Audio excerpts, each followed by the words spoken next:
reer Somaliland iyo dhammaan taageerayaasha xisbiga kulmiye gudaha dibadba halkan ugu bushaareynayna in hawshiina loo saaray ee turxaan saarka ahayd sida gudoomiyuhu sheegay aanu turxaantii saarnay dhammaan xisbiguna uu go'aamadan iyo soo jeedimahan isla waafaqay waxaan idin akhriyo doonaa go'aamadii ku socota gudoomiyaha xisbiga kulmiye ku socota madaxweyne ku-xigeenka Jamhuuriyadda Somaliland og madaxweynaha Jamhuuriyadda Somaliland ujeedo go'aamada turxaan bixinta xisbiga kulmiye mudanayaal sida aad la socotaan waxa madaxweynaha Jamhuuriyadda Somaliland uu magacaabay guddi turxaan bixisa khilaafka soo kala dhaxgalay madaxda sare xisbiga kulmiye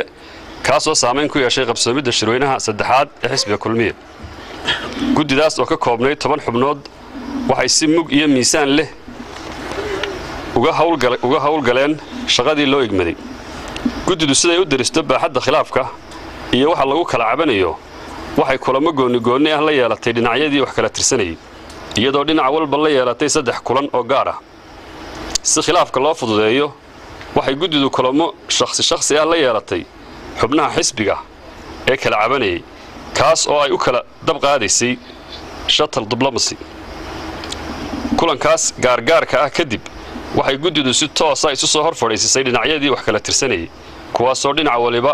ku soo bandhigay wixii uu tabanayay si furan oo saraaxad leh haddaba guddidu iyadoo tixgelinaysa wada jirka xisbiga kana duulaysa sidii shirweynaha xisbigu ugu qabsoomi lahaa waqtigii loo cayimay iyadoo dhammaan xisbigu mid yahay waxay guddidu markii ay dhageysatay doodihii dhinacyada isla markaana ay si baaxad leh u daristay nuxurka khilaafku ku salaysan yahay waxay soo saartay go'aamadan waxa awoodda qabanqaabada iyo diyaarinta shirka iska leh guddida qabanqaabada shirweynaha waxaana guddidaas mustambeed u noqonaya hoggaanka xisbiga 2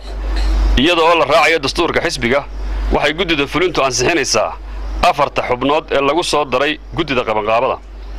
3 haddii loo baahdo wax ka beddelka dastuurka xisbiga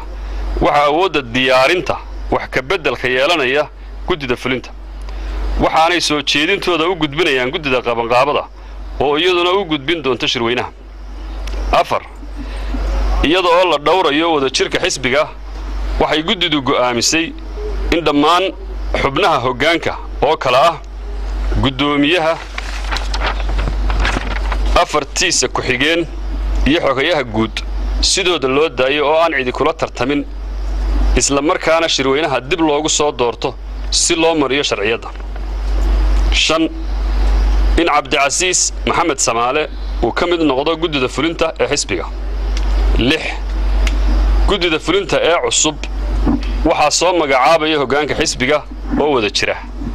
waxaanay kala tashanayaan madaxweynaha Jamhuuriyadda Somaliland 7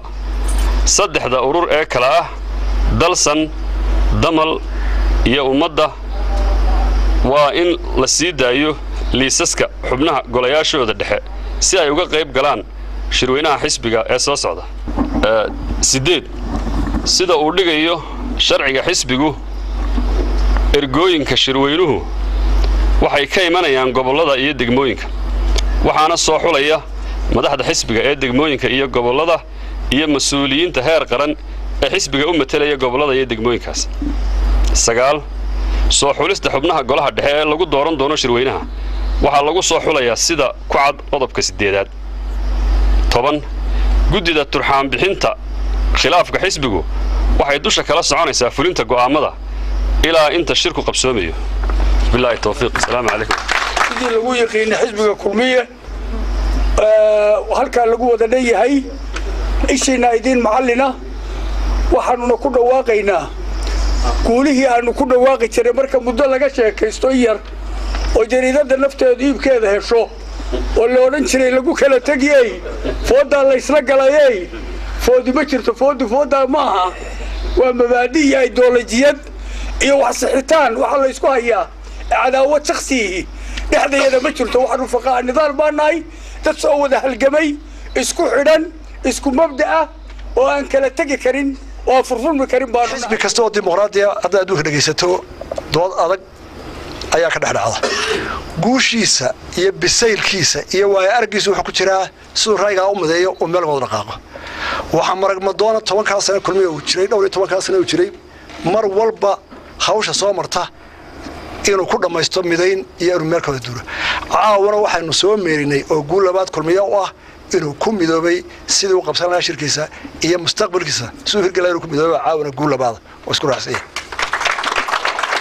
waxaan doonaa kana ka cadeeyo guddiga turxaan bixinta qodobada soo jeedisay sideeda ayuu xisbigu qaadanayaa oo uu ku hawlgelinayna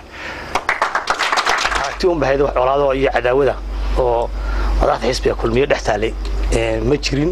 ay haydoon aragti sida shirku qabsoomay oo tiina runtii walaahayaga maanta hawsha loo xisaaray madaxweyne Axmed Maxamed Maxamuud Siina ayaa xisaaray si wanaagsan oo soo dhameeyeen hadal badan oo dhamaayo gudoomiyaha hadalka intiisa badan dhameeyay waxaan leeyahay waxa ay soo saareen guddiga loo xisaaray hawshani turxaan bixintu waan qaadanay assalaamu calaykum wa rahmatullahi wa barakatuh